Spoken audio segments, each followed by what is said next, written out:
Welcome to the Tenn and 2 podcast. I am Kat. And I'm Catlin. And we're here every week talking watches, photography, adventure, and exploring the world of horology. I did that pretty good. Yeah. That was all from my head, too. See, look at us. I'm memorizing it. Professionals. It is about time. 1 year later, 80-something episodes. It's bound to happen at some point. Yeah, at some point. How are you, Kat? I'm doing great. Doing great. It's a beautiful day, and we're together. We are. Recording. Because we just recorded last night separately, but I feel like it's been a while since we recorded together. But it really hasn't. I know. Because now we're together twice a week. I know. Because we got all the things to do now. Your poor husband is really just going to be like, look, this is enough. I can only take Kat being never here so much. No, it's fine. This is a big enough house. Right. We're not like in his face. We're not annoying him, I hope. No, but bless his heart. He's trying to remodel the kitchen. Be quiet. Don't make a move. Right. Don't make a sound. I know you're trying to tear up the kitchen flooring, but we need you to stop for like an hour. We got a podcast to record. Yeah, priorities, dude. Really? Okay. He doesn't still listen to the No, he does not. All right. Well, today's Friday. That means watch review, because that's what we do now on Fridays. We do watch reviews because we get all the watches. We get all the watches. And I mean, what better thing to do than review them? Yeah. For you guys. I think it's only fair. People seem to really like the watch reviews. They do, which is crazy. And we've had some people not really complain, but just say like they didn't really understand why we do a podcast review, but they actually like perform pretty well. So we're going to keep doing them. Yeah. I like them. Well, I think it's interesting because people can hear how we dissect making a watch purchase. And it's relatable. It's not just going over the good of a watch, because the reality is, and we talked about this a bit during this week's episode with Cole, no, we're not going to say, or first of all, we went and taken a watch for review that we don't at least mostly like, and want to talk about in a good way. But we're never just going to bash anything totally, because that's not our personalities.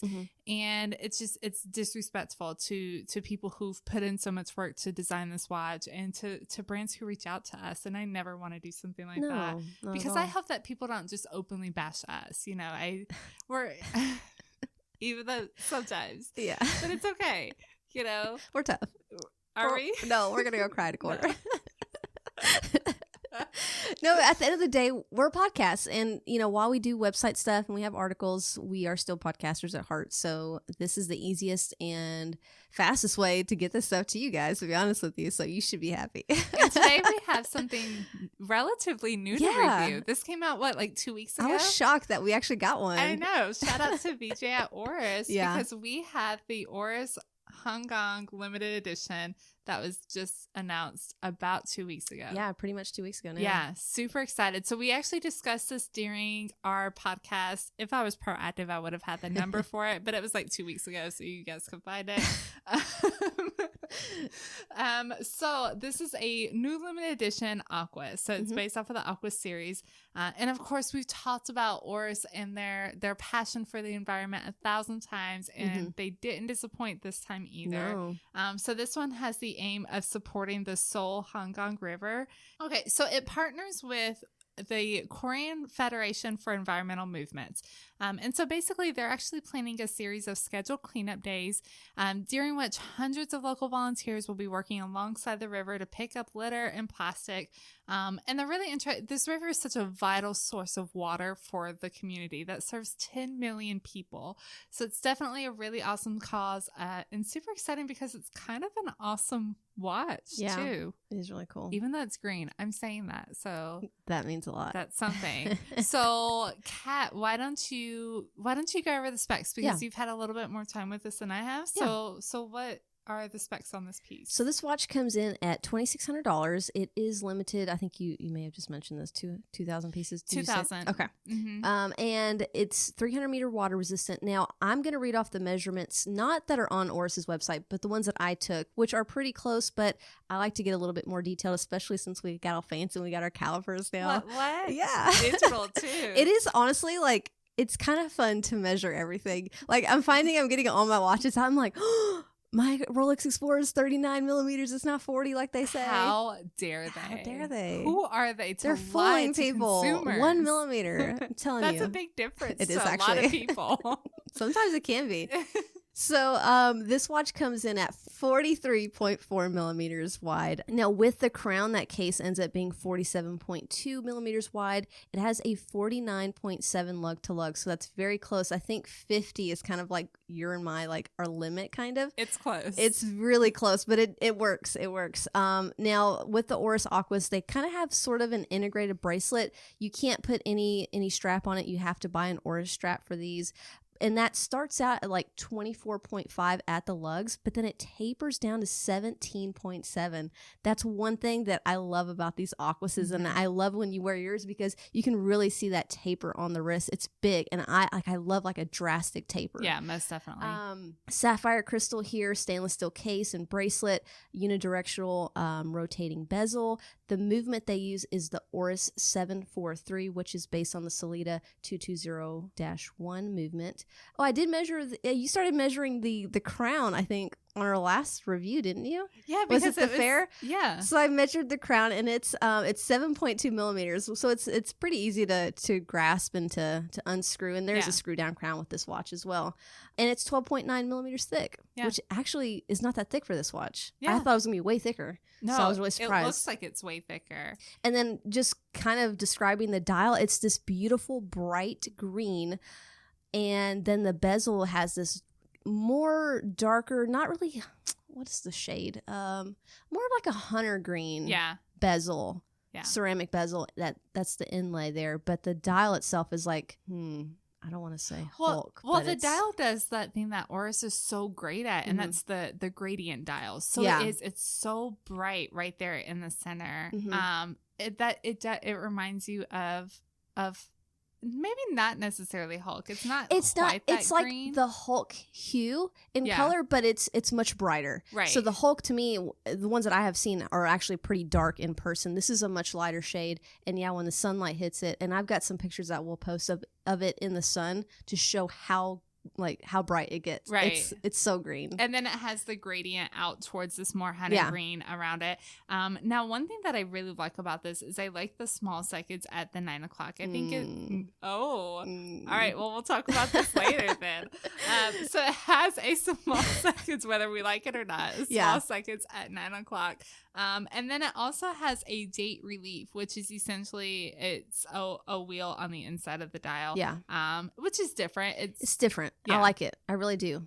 Yeah. It's not something that we typically see with dive watches, and I think it really works here. The dial is still very clean to me. Oh, for sure. It's not cluttered at all, and I think it's like an Oris thing. They do the big crown pointer date. They play with these date placements and date complications, and I really like that they played with it on this one, especially it being a limited edition makes it a little bit more special. Yeah, and then the finishing is very typical with what you expect from an Aquis. Yeah. It's gonna have the high polished outer links on the bracelet with the brushed center link. And then also you have a fairly well brushed case and a little bit of a high polished accent. Mm-hmm. And this one, because it is a limited edition, has the closed case back that has an engraving on there for the cause. So yeah, and then this watch also did have, I forgot to mention, a diver's extension clasp on it too. So that's pretty nice. Yeah. Always a bonus.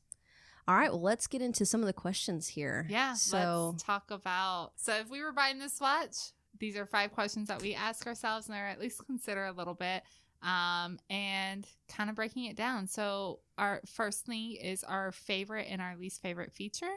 So Kat, why don't you start us off with what is your favorite feature about the watch? So for me, my favorite thing is the color, and I love green. I'm a huge fan of green, and this is my green. It's bright, it's bold, it stands out. It's not going to hide at all when it's on your wrist. People are going to notice this watch. And I love that about it. And I think that it's a standout feature for me on this piece more than anything else is just the color itself. Mm-hmm. What about you?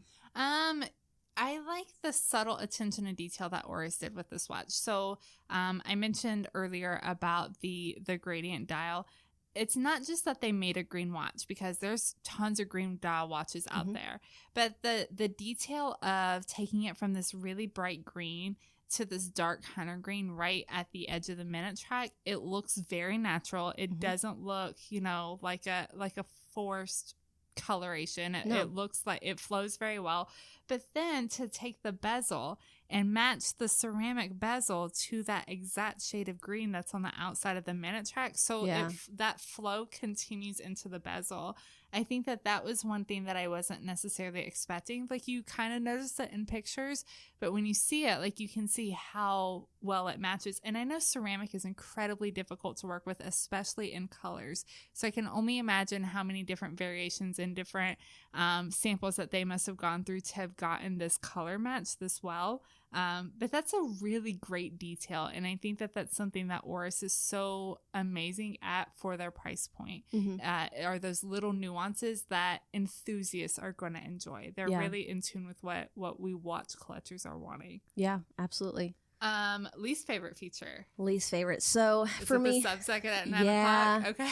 I don't like the seconds placement here. I wish they either would have done a regular seconds hand or, with it being in the middle of the dial, or just forego it altogether. It's a dive watch. You don't typically need to know the seconds. You're tracking the minutes for the most part. And I think it would have looked a lot cleaner. It throws off the symmetry, in my opinion, to what otherwise is a really, really cool dial. And it's one thing that would probably hold me back from buying this watch. What about you? You're that passionate about it. Yeah. Okay. What about you? What's your least favorite thing? I'm going to go, and this is very specific to me and to people who, have some smaller wrists, and that's just the overall size of it.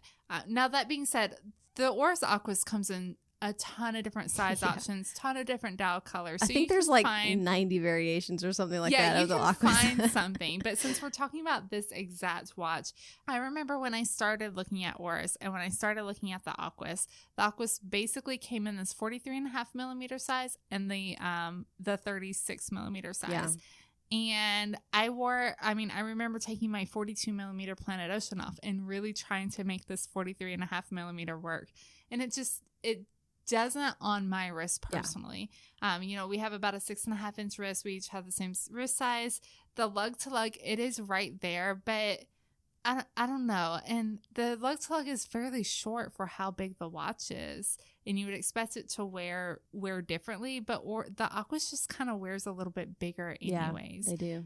So for me, that's going to be my least favorite feature. That being said, again, I understand why they did it. Mm-hmm. Not hating on the watch at all. It's still a very pretty watch. Yeah. It's just, it's definitely going to be too big for me. Yeah, that's understandable. Yeah. Fair, very fair. All right, so going into versatility, how versatile do you think this watch is from a scale of 0 to 10? Oh, we put 0 on there. I don't know. We'll throw a 0 on there. I don't think if something gets a 0, that won't happen because we only get watches that we like. Again, this is very strictly a me thing. Mm-hmm. Green is just not a color that I wear often. Okay, and this is not a watch that you. This is probably not your first watch in your collection. This is not going to be the watch that starts you off. That's going to be your everyday watch because it is so color specific. So for this exact variation, I give it about a 5 out of 10. The Aquis design, I know, but don't make me feel bad. No. VJ, I'm sorry. I love you. I'm sorry. But no, I love the Aquis. I love my Aquis. I really enjoy the collection. Which is also green. It's mint. Thank you. There's a difference. Back off. Don't come at me. So you made me lose my train of thought. So it's an incredibly, the Aquis is really sporty in general. Yeah. But they're really versatile, and this is something that I found with my Aquis is that it suits multiple situations in general. So it's not the watch that's not versatile; it's just the dial color. Yeah, I get it. I'm not the green. Y'all know me. I'm not the green person, so I'm always gonna. I don't ever wear green. I don't know what I would wear this with. It's cool looking, but yeah. Okay. All That's right. fair. So let's hear your like 9 out of 10 because you love everything green. No, I was pretty fair. I gave it a 7.5 out of 10. And the reason... So specific. Yeah, I got really nerdy on it. Okay. So I think that most of the Aquis line, they work really well because with that polished outer links they have on the bracelet, I think they can be dressed up more so than like the Diver 65 in my opinion. They're vintage, they're more really tool watch looking, and these would be too had it not been for the polishing on them because I think it really just adds a level of dressiness to the watch. I think green works. I think like the Rolex Hulk, you can wear this with almost anything. I think people can wear it with a suit. I think people can wear it with a dress. So I give it a little bit higher score in the versatility range. Now, one thing that does knock that down for me a little bit is the size, because I think a smaller size would make it a little more refined, where this big, bulky dive watch is not going to be as dressy, even if you are trying to dress it up. I think a smaller size would have made it a little bit more refined to me and work in a little bit more different situations, I guess. Well, so random question that has nothing to do with our questions is how do you feel about this shade of green and this dial versus the other Aquis green dials? Because they make a green dial. Yeah, I pulled up pictures today of both of them, and to me, they're very close. I think this is a little lighter on the lighter side, but I'd have to see them in person because I could almost not tell any difference between the two. So I don't know unless I was holding them side by side. Yeah, I think the bigger thing is they don't do the gradient. I don't believe on the other one, so it's more that center color. Yeah, but I don't know because the thing is with this watch, it was a limited edition. A lot of people got it. A lot of people got hands-on pictures with it. And with the regular green, I don't know that we're only seeing stock images of it versus those cool hands-on photos that a lot of people have been taking. So I don't know. They could be very similar. Yeah. And because the stock image of this one just on the normal, like on the purchase page, looks like the other one, but then those hands-on photos look completely different. They look like how it looks in real life. So I don't know. They could be very similar. Yeah. So then realistically, there's definitely an option that's super similar. Yeah. In a smaller size. Smaller size. Yeah. Yeah, definitely. Okay. Well, let's talk about its design purpose. Obviously, it's designed as a dive watch. Does it suit that purpose? And then who do you imagine this watch is actually for? Yeah, I think this works great as a dive watch. In my experience with my Oris pointer date and the Oris Diver 65 that we had, I did knock the loom out a little bit on the scoring. And with this one, I'm not going to because the loom is actually really good on the Aquis. I love Aquis loom. Yeah, so it has really good loom on this model. And I think it's a fantastic dive watch. I think if you're looking for a watch that you can take in the water and you can do all that kind of stuff with, or just a general tool watch, I think this is perfect. Or if you're looking for something that's sporty and kind of dressy, I think this works really well in. I don't know how the date and the second hands would play with people trying to read it underwater. I don't think they would really affect it, to be honest with you. I think it'll be fine. Yeah. I don't think it makes it really busy or anything like that. But as far as someone who I picture, I don't know. I think just anyone that, I kind of answered it. I kind of answered it. Okay. Yeah. What about you? Yeah, I agree. I mean, I think that it's definitely very legible for a dive watch, even with a little bit of the extra busyness. The markers are so bold and clear that there's definitely no mistaking them. 300 meter water resistance, the loom, like what you said, I love my Aquis loom. The bezel click is really great. It suits everything that you need. Yeah. And same, I think that there's such a demand for sports watches now that this is a really nice variation, because I think a lot of people, especially if you're newer into the hobby, you want a sports watch, but maybe you can't wear a sports watch all day, every day. So to have something that you can be a little bit more versatile with, but it still suits your personality, is definitely key. So does this watch provide a fair value for its cost? This is my favorite question. I know, this one's always fun. I really love this one. So I didn't look. Usually I will look up watches based off of their movement and then overall style. Here, I looked up green sports watches because I feel like for whatever silly reason, green is the color this year. Don't even. I'm not about it. Don't even. I don't know what happened to gray. Gray was coming in strong, and then it's just it's like gray never existed. Gray would have been a great color for 2020. In reality. It really would have been. All you watch brands missed out. Think of the marketing. I know. Oh man. So first of all, Oris always provides like great quality for their cost. I genuinely feel that way. We've had hands-on experience with essentially their whole collection at this point now. We've had hands-on experience with 3 different models or 3 different collections that they have and various models within each of those collections. And they were originally designed for the working class. And I think that that's something that they still kind of really tie into. That being said, again, there's a huge market out there for dive watches and then for green watches. So some green dive watches that, you know, I could definitely see being a little bit of a competition here. You have the Seiko Sumo. So the SPB 103J1. Yeah. It's big. It's 45 millimeters. It's a little bigger realistically. But if you're 43 and a half, what's another millimeter and a half? Let's be honest. You know, it has the 6R35 movement. So the downside is your movement's not going to be as accurate. We know that with Seiko. Your finishing is not going to be as good. Your bezel's sure as hell not going to line up. So good luck with that. And it's $1,100. So, you know, it's still not cheap by any stretch of the imagination. I think the closest similarity to me would be comparing it to something like the green Captain Cook. Yeah. I forgot about that one. It has that Edda-based movement. You know, they're very similar in price point. That one is $2,000. We've reviewed that. It's a phenomenal watch too, and has really great finishing as well. I think between those two, I would still probably lean more towards the Aquis. I like the finishing a bit better. But with the Captain Cook, you can go with a 42 or a 44 millimeter. And then just for fun, for size and color, I threw on your Tudor Harrods. Oh, yeah. That's a good one. Because the bulkiness fits very similarly to the Aquis. Yeah. No matter what, I genuinely feel like it's a great value. I think all of Oris watches are a great value. What about you? So for me, I did throw on another Seiko on there, and that's the Seiko Prospex SLA019. So it does have a little bit, whereas your Sumo was a little bit on the lower end of Seiko scale, this is on the higher end, coming in at over $3,000. It's a little bit more closer to Oris's price point in quality and finishing. Can't speak of the bezel alignment, I don't know, but it's green and it has a pretty good movement inside too. So I think that's a good one to compare it to.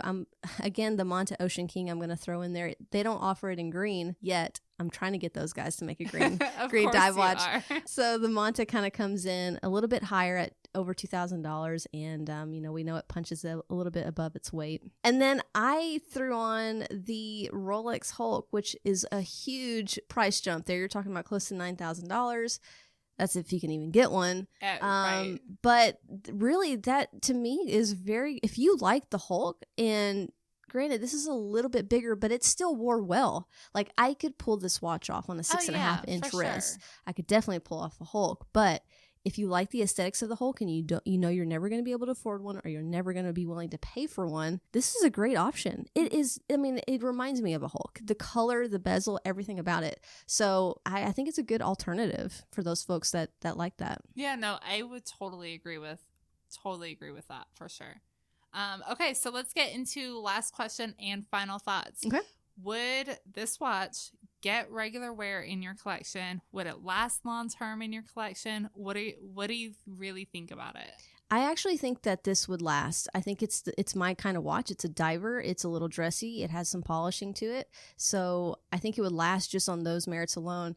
Now, the size is the only thing that, if it was a little bit smaller, for sure, it would be a keeper. But the sizing is just kind of what pulls me away from it. And, of course, the second hands I just don't really love on that one. Other than that, I'm a big fan of the watch. I think there's a lot of great quality. The Aquis line in general is just, it's a fantastic line. And it's honestly becoming one of my favorites from Oris. They're doing so many things right. And love or hate the limited editions, they do them really well. And they go to a great cause, too. Right. Like, proceeds go to a great cause. And I know for sure, like, every time you come over and you're wearing your Aquis, like, I always stare at it on your wrist because it looks so good. Like, there's just something about it. The way the bracelet tapers, the way it's almost like an integrated bracelet. I love that look a lot. And yeah, I'm a fan for sure. What about you? Overall thoughts? I mean, overall thoughts, as far as lasting long term, would I wear this particular watch? Not as much. Again, that really comes down to my preference, my lack of love for the color green. But that being said, I like this watch for what it is. I genuinely do. I'm not dissing this watch at all. The reality is, and you guys know this by now, that it's just not my favorite color, but it's still beautiful. Like if I had to get a green, I do like this shade of green for sure. And the size. But the thing that I love about Oris is, again, kind of like love it or hate it, they make so many different sizes in the Aquis. So like where when I started looking at Aquises a couple of years ago, and I was like Goldilocks and three bears, like something was too small or this one was too big, and I could never find that happy medium. Now they have that. So yeah, if you've kind of convinced yourself you can't pull off this larger size, there's so many different size options that you can choose from, so many different dial variants. I'll always say, like, the Aquis is definitely my favorite collection out of Oris's lineup for sure. But yeah, I again, like you said, I love that this goes to a great cause, and it's quite beautiful. There's a lot of little details and little nuances. And the sunbrush dial, like I'm just sitting here kind of playing with it in the light, and it plays with light incredibly well. It shines really nicely. It's a beautiful, beautiful watch. It's stunning. It's very well done. Really for is sure. well done. Most definitely. Well, I think that about wraps us up for today. Yeah. Oh, guys, so be sure, if you want to learn a little bit more about Oris, their history with doing limited editions, their history with their passion for the environment, check out our interview that we did with Oris North America's CEO, VJ. We did this back earlier this summer, late spring, early summer, way back in the day when we were only on episode 55. So I'll link it in the show notes. Be sure to also check out the show notes, which will be at www.tennand2.com. Follow us over on Facebook, Instagram, Twitter at Tenn&2 Media. And I think that's it. Be sure to, if you like what you hear, share the podcast first of all. Share it with your friends. Share it on Instagram. Share it wherever. Yeah. But then, especially if you're on iTunes, if you're on other platforms that allow you to rank or to rate and review it, do that as well. But please rate and review us. Yeah. It just makes it easier for other people to find the podcast as they're searching for it. And that is all. Hopefully new YouTube video coming out soon. We've been working very hard on this one. So excited about this one. Super stoked. Y'all, it's so good. I know it's going to be good. I haven't started editing yet, but I know it's going to be good. Oh, Lord. As of this recording, I haven't. I should hopefully be fairly along by the time this comes out, I would hope. But it's going to be I am really excited about this next one. I think people are going to really like it. And it's very us, so. Yes, most definitely. Yeah. Awesome. All right. I think that's going to be it, guys. That's We'll it. Talk to you next week. All right. Bye. Bye, y'all.